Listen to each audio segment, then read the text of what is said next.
Orasi ilmiah oleh yang terhormat Dr. Dadang Solihin, SE, MA.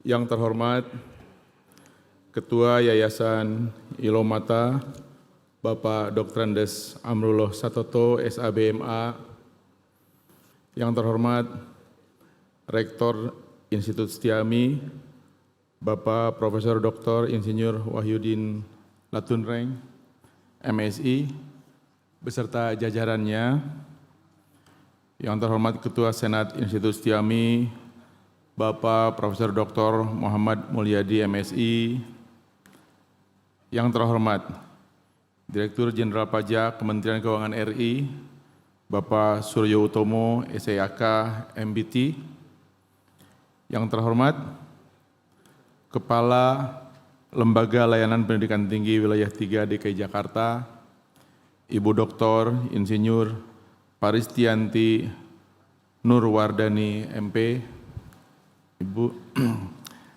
yang terhormat Senator Daerah Perwakilan Provinsi Bali, Bapak Bambang Santoso, yang berbahagia para wisudawan, wisudawati, serta orang tua dan keluarga, hadirin sekalian yang mohon maaf tidak saya sebutkan namanya satu persatu. Assalamualaikum warahmatullahi wabarakatuh. Salam sejahtera bagi kita semua. Pada hari yang penuh kegembaran ini, izinkan saya untuk menyampaikan orasi ilmiah yang berjudul Peran Pariwisata dalam Mewujudkan Ketahanan Nasional. Sebelum masuk ke dalam pembahasan yang lebih mendalam, sebaiknya kita mengenal terlebih dahulu apa itu ketahanan nasional.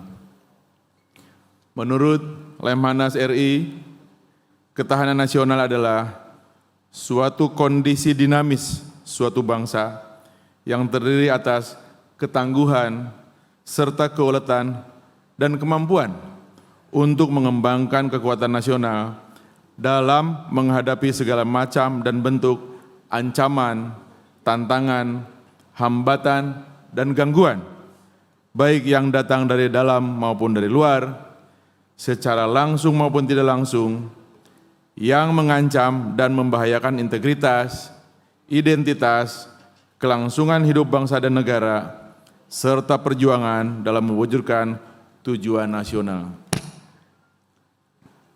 Ketahanan nasional Indonesia merupakan pedoman untuk meningkatkan keuletan dan ketangguhan bangsa yang mengandung kemampuan mengembangkan kekuatan nasional dengan pendekatan kesejahteraan dan keamanan. Selanjutnya, Lemhanas Republik Indonesia menambahkan bahwa ketahanan nasional sebagai konsepsi merupakan pisau analisis untuk memecahkan problem atau masalah kehidupan bangsa melalui pendekatan 8 aspek kehidupan nasional yang diistilahkan dengan Astagatra. Astagatra terdiri dari Trigatra dan Pancagatra. Trigatra adalah 3 aspek alamiah, yaitu aspek geografi, demografi, dan sumber kekayaan alam, yang merupakan potensi dan modal bagi bangsa Indonesia dalam melaksanakan pembangunan. Oleh karena itu, Trigatra harus dikelola dengan baik, sedangkan Pancagatra adalah 5 aspek sosial, yaitu aspek ideologi, politik, ekonomi, sosial budaya, dan pertahanan, keamanan. Ancaman terhadap bangsa Indonesia selalu ditujukan kepada aspek-aspek kehidupan pancagrata yang senantiasa dinamis. Oleh karenanya, diperlukan upaya peningkatan ketahanan pancagatra secara utuh dan menyeluruh. Terjaganya kualitas pancagatra dalam kehidupan nasional dan terintegrasi dengan Trigatra yang selalu terpelihara dengan baik akan mewujudkan kondisi ketahanan nasional yang mantap. Penggabungan Trigatra dan Pancagatra akan menjadi Astagatra yang merupakan model pemetaan yang mantap dari sistem kehidupan nasional bangsa Indonesia.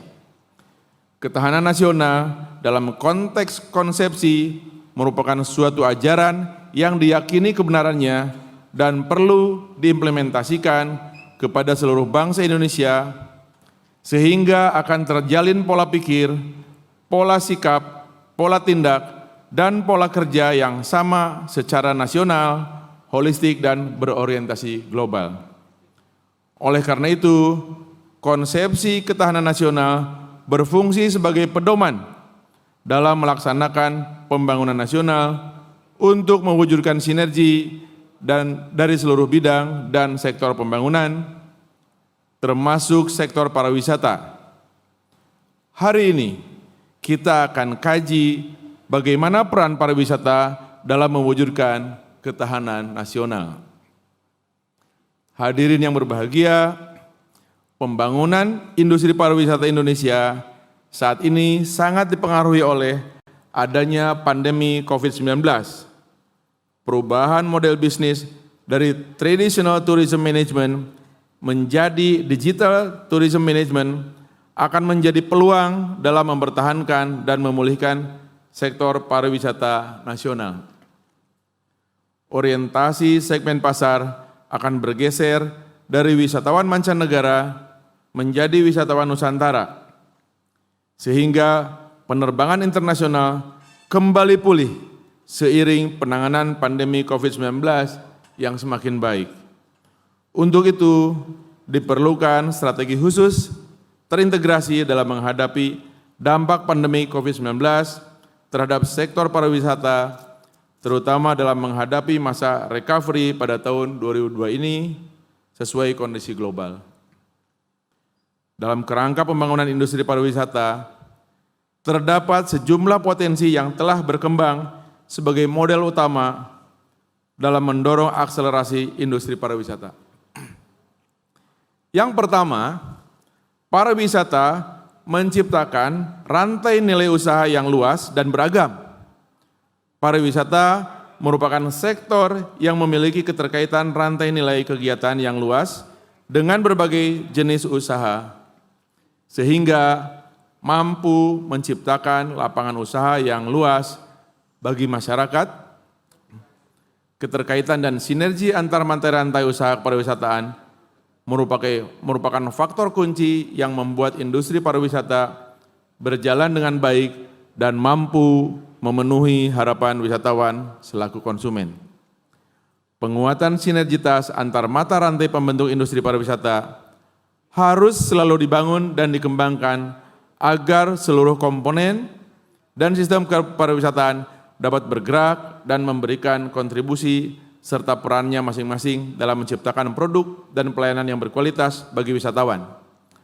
Kompetisi sektor kepariwisataan menuntut kemampuan pelaku industri pariwisata dapat mengembangkan dan menjaga kualitas serta kredibilitasnya sehingga memiliki daya saing dan memperoleh kepercayaan dari kalangan konsumen. Hadirin yang berbahagia, karena ini orasi associate profesor, izinkan untuk menyampaikan yang lebih panjang ya dari orasi biasa. Kami lanjutkan. Pengembangan kepariwisataan nasional saat ini diarahkan menuju quality tourism experience. Menurut UNWTO, aspek kualitas berkaitan dengan etika, transparansi, dan penghormatan terhadap lingkungan manusia, alam, dan budaya. Lebih lanjut, UNWTO menyatakan bahwa quality memiliki 3 hal sekaligus. Pertama, sebagai professional tools. Kualitas dicapai dengan mengetahui dan mengendalikan secara umum, serta proses khusus untuk memberikan layanan yang menguntungkan.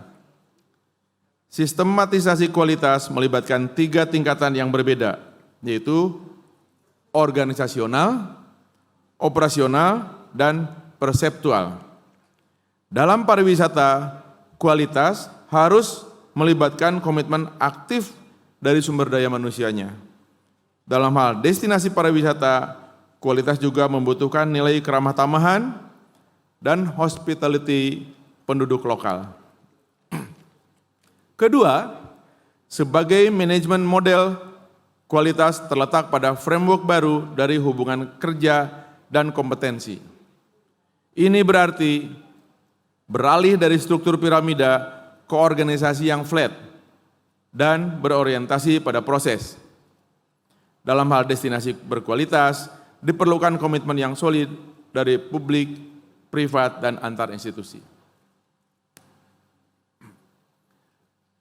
Ketiga, sebagai powerful marketing tool, kualitas menempatkan pelanggan sebagai pusat aktivitas yang artinya mengetahui dan memperhatikan kebutuhan pelanggan yang juga merupakan tujuan pemasaran. Hadirin sekalian, saya memiliki pengalaman ya. Pernah kami datang, Pak Cundo, ke suatu destinasi wisata, masuklah mobil kami ke kawasan parkirnya, kemudian kawasan parkirnya penuh, sulit untuk parkir. Nah, tapi ada beberapa lapangan tempat parkir yang masih kosong tersedia. Ketika saya akan masuk, Satpam melarang. Dia sampaikan, maaf Pak, ini buat direksi perusahaan. Ya. Saya pikir, direksi perusahaan itu tugasnya untuk berusaha meningkatkan, ya, supaya usahanya itu maju. Dan dia dibayar oleh perusahaan. Sementara kami sebagai konsumen akan membayar kepada perusahaan tersebut. Mau parkir susah. Nah ini mindset ya. Bagaimana kebutuhan pelanggan itu di atas segala-galanya. Direksi itu harusnya mengalah ya. Jangan mengosongkan tempat parkir, sementara yang akan mau bayar nggak boleh parkir di situ. Ini salah satu mindset yang harus berubah di Indonesia ya.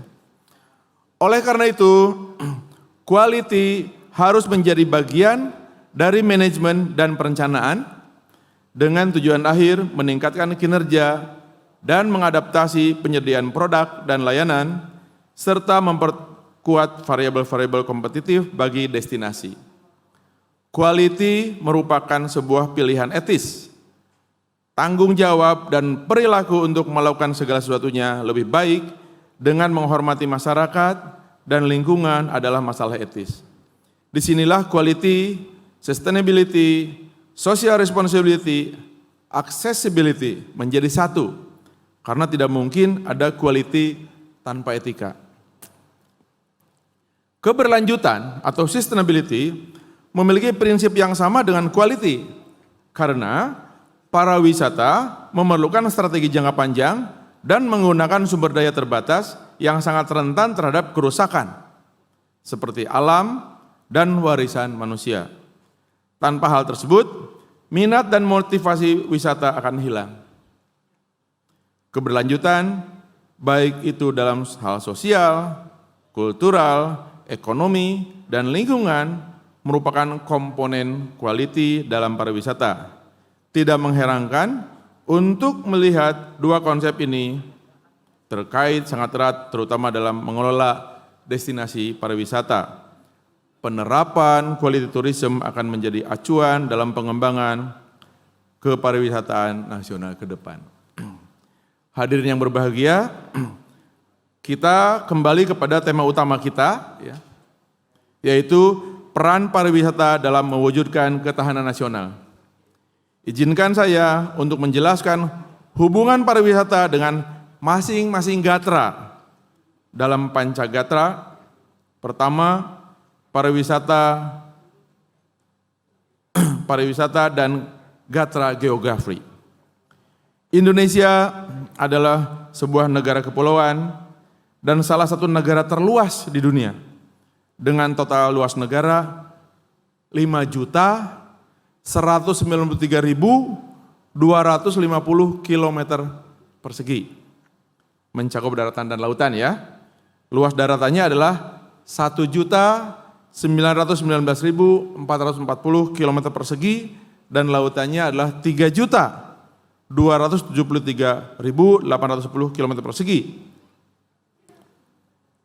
Ini dilihat dari geografi ya, berbagai macam aspek geografi sangat menentukan dalam industri pariwisata seperti kondisi iklim, keindahan alam, rute perjalanan, adat istiadat dan budaya setempat dan lain sebagainya untuk mendukung kegiatan pariwisata. Ada suatu ilmu terapan yaitu geografi pariwisata yang mengkaji unsur-unsur geografis suatu wilayah untuk kepentingan kepariwisataan. Unsur-unsur geografi tersebut memiliki potensi dan karakteristik yang berbeda-beda. Bentang alam pegunungan yang beriklim sejuk, pantai landai yang berpasir putih, hutan dengan beraneka ragam pertumbuhan yang langka, danau dengan air yang bersih merupakan potensi suatu daerah yang dapat dikembangkan untuk usaha industri pariwisata. Unsur geografis yang lain seperti lokasi, kondisi morfologi, penduduk berpengaruh terhadap kemungkinan pengembangan potensi objek wisata.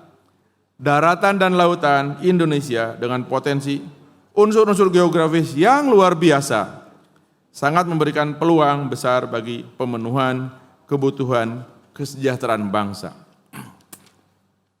Yang kedua, pariwisata dan gatra demografi. Jumlah penduduk Indonesia saat ini kurang lebih 273 juta jiwa yang terdiri dari berbagai suku bangsa, ras, agama, serta kemajemukan budaya. Potensi sumber daya manusia merupakan modal dasar dalam pembangunan nasional, khususnya sektor pariwisata. Menurut World Tourism Organization, demografi merupakan salah satu faktor eksternal yang membentuk permintaan pariwisata. Struktur masyarakat yang terus berubah dan suatu instansi publik dan swasta yang bekerja di sektor pariwisata adalah relevan untuk mempelajari ya, perubahan-perubahan dalam rangka untuk mengantisipasi, bereaksi terhadap perubahan dan menyusun cara dan strategi paling kompetitif. Disinilah tugas Institut Setiami sebagai perguruan tinggi ya, untuk menganalisa, untuk mengkaji bagaimana perubahan-perubahan demografi tersebut. Perubahan demografis berdampak pada permintaan traveling, termasuk frekuensi, lama tinggal, produk, dan akibatnya pada strategi komunikasi para pelaku bisnis pariwisata. Pada masa akhir-akhir ini disebutkan oleh WTO bahwa populasi di beberapa negara maju mengalami penuaan. Sementara pada negara berkembang lebih banyak populasi orang mudanya atau milenialnya. Hampir seluruh negara angka harapan hidupnya mengalami peningkatan. Tingkat kesehatan dan pelayanan kesehatan di berbagai negara mengalami peningkatan. Hubungan dengan bisnis pariwisata adalah akan lebih banyak pada beberapa tahun mendatang. Para wisatawan berusia tua, mereka akan terlihat lebih fit dan sehat dalam usianya. Izin, ini sepertinya kita lagi membicarakan Bapak Ketua Yayasan dan Pak Rektor ya. Makin tua malah makin fit dalam usianya. Silakan Pak Rektor, boleh tepuk tangan? Pak Rektor, Pak Ketua Yayasan, silakan berwisata Pak. Ya, karena masih fit, masih sehat. Di Indonesia aja dulu Pak, kemudian keluar. Dan jangan lupa diajak jajarannya, betul kan ya? Ya, luar biasa.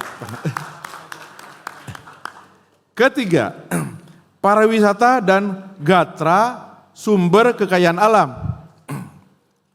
Indonesia yang berada di garis khatulistiwa memiliki sumber kekayaan alam yang beragam dan melimpah. Pada konteks pemanfaatan untuk pariwisata, kekayaan alam nasional dapat dijelaskan antara lain. Pertama, kita memiliki kawasan terumbu karang terkaya di dunia dengan lebih dari 18% terumbu karang dunia ada di Indonesia. Lebih dari 3.000 spesies ikan, 590 jenis karang batu, 2.500 jenis moluska, dan 1.500 jenis udang-udangan yang menciptakan 600 titik selam. Terdapat 50 taman nasional di Indonesia, 6 diantaranya termasuk dalam situs warisan dunia UNESCO. Memiliki, lebih dari 400 gunung Merapi, 130 diantaranya termasuk gunung berapi aktif. Bayangkan Bapak Ibu sekalian, para wisudawan, Singapura satu saja gunung tidak punya. Jadi bagaimana mau dikatakan negara yang kaya? Satu gunung saja tidak punya. Kita gunung ribuan, 400 diantaranya gunung berapi. Ya. Kemudian Indonesia juga memiliki panjang garis pantai Indonesia sekitar 99.093 km. Ingat ya, garis pantai tersebut berarti demburan ombaknya luar biasa. Dan itu adalah energi terbarukan itu. Bisa menggerakkan energi kinetik, bisa menggerakkan energi apapun. Luar biasa ya. Sumber kekayaan alam mempunyai 2 fungsi utama, yaitu sebagai modal pembangunan ekonomi dan penyangga kehidupan. Dalam pemanfaatannya, pada kegiatan pariwisata, SKA dapat dijadikan modal pembangunan kepariwisataan serta pengelolaannya yang bersifat berkelanjutan. Kekayaan alam dan keanekaragaman hayati yang terdapat di darat dan laut terbatas jumlahnya, sehingga pendayagunaannya harus dilakukan secara bertanggung jawab untuk kemakmuran rakyat. Di samping keberadaan sumber daya kekayaan alam merupakan modal utama dalam pengembangan ilmu pengetahuan teknologi guna mendukung pelaksanaan pembangunan.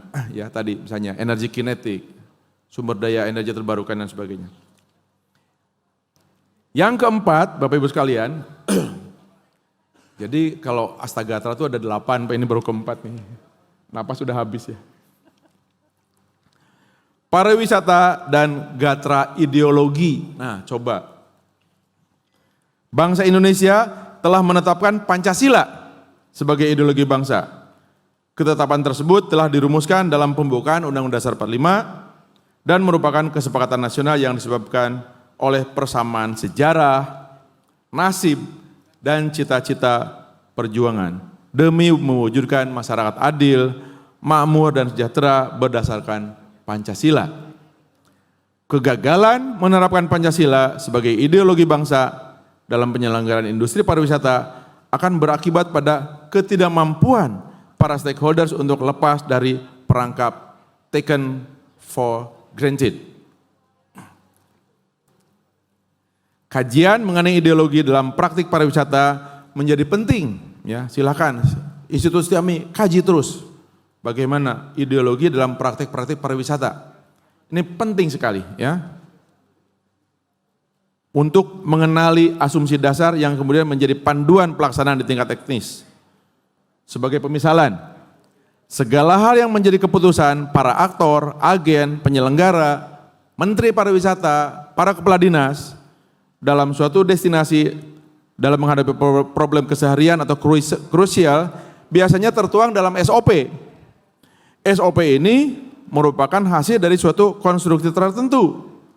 Berangkat dari perspektif khas prosedurnya terhadap realitas pariwisata yang diidealkan. Ya.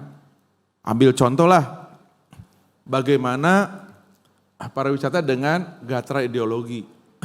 Bapak Ibu sekalian, beberapa tahun yang lalu, ya, kita sebagai umat muslim Kalau mau sholat di musola, di mal-mal di mana Pak?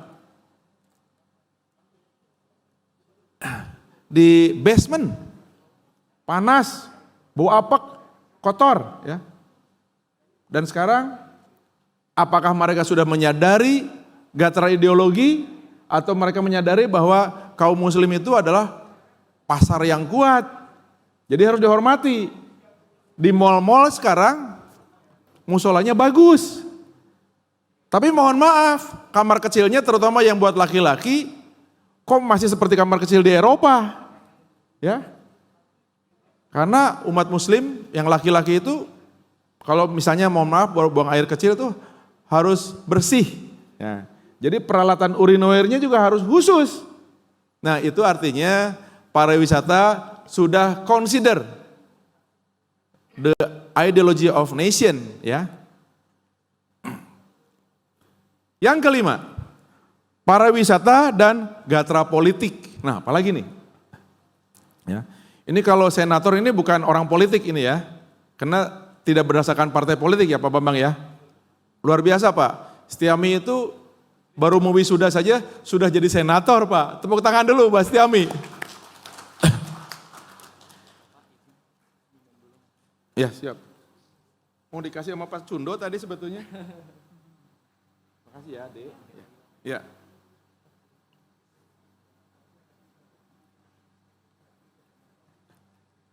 Iya siap. Nah sekarang kita bicara tentang gatra politik ya. Terjadi perubahan mendasar melalui perkembangan politik dalam negeri, di mana tahap awal reformasi telah memberikan perubahan yang mendasar bagi demokratisasi di bidang politik, ekonomi, serta desentralisasi di bidang pemerintahan. Artinya apa? Artinya 6 kewenangan di pusat, ya, agama, kemudian moneter dan finansial, kemudian hubungan luar negeri dan sebagainya, itu kewenangan pusat. Sisanya kewenangan daerah, termasuk sektor pariwisata itu kewenangan daerah. Silakan meng-create sesuatu yang baik untuk pariwisata, ya. Ini dari gatra politik ada kesempatan yang luar biasa besar, ya. Tidak ada lagi sekarang kakanwil pariwisata di daerah, nggak ada, tapi kepala dinas, ya.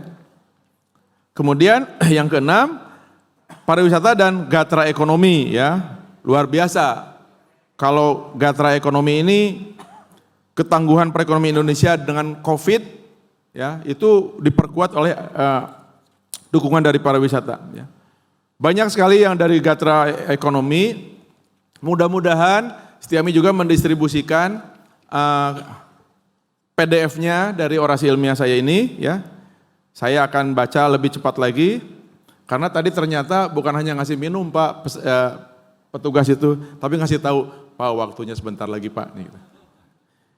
Gitu berani-beraninya ya ke temannya Pak Cundo ya. Ketujuh Pak, nih dikit lagi, pariwisata dan gatra sosial budaya. Nah ini penting juga ya. Salah satu faktor yang mendorong bidang kepariwisataan adalah aspek sosial budaya. Karena aspek sosial budaya merupakan salah satu aspek penting untuk meningkatkan kegiatan kepariwisataan. Penelitian dengan menggunakan pendekatan metodologi deskriptif terhadap masyarakat di Kelurahan Bunaken, Kecamatan Bunaken, Kota Manado, menemukan fakta bahwa ternyata pariwisata dapat berkembang dengan baik bila ditunjang dengan peningkatan aspek sosial budaya. Ya. Para turis itu datang ke sini ingin melihat sosial budayanya, dan sosial budaya kita juga bisa berubah kalau kita intens bergaul dengan para turis. Ya. Jadi luar biasa dinamiknya. Dan ini yang terakhir, pariwisata dan gatra pertahanan keamanan. Indonesia berada pada posisi strategis global, yaitu pada silang dunia dengan kekayaan alam yang menjadi sasaran dan tujuan negara-negara lain. Hubungan pariwisata dan gatra pertahanan keamanan sangat esensial, terutama adalah faktor keamanan. Dalam banyak penelitian kepariwisataan, faktor keamanan merupakan hal yang penting dalam mendatangkan wisatawan selain faktor daya tarik wisata, sehingga penciptaan keamanan nasional akan mampu berfungsi sebagai push faktor kepariwisataan nasional. Turis akan berbondong-bondong datang ke Indonesia karena mereka ngerti semua, di Indonesia itu aman banget ya. Seperti itu. Ketahanan nasional berupa keuletan dan ketangguhan bangsa sangat diperlukan guna menangkal ancaman dan gangguan dari luar yang dapat melunturkan nasionalisme bangsa. Melalui penyelenggaraan sistem keamanan nasional yang kokoh, pelaksanaan pembangunan beserta hasil-hasil yang telah dicapai dapat terhindar dari berbagai ancaman sehingga dapat mewujudkan masyarakat yang aman, sejahtera dalam rangka keutuhan NKRI.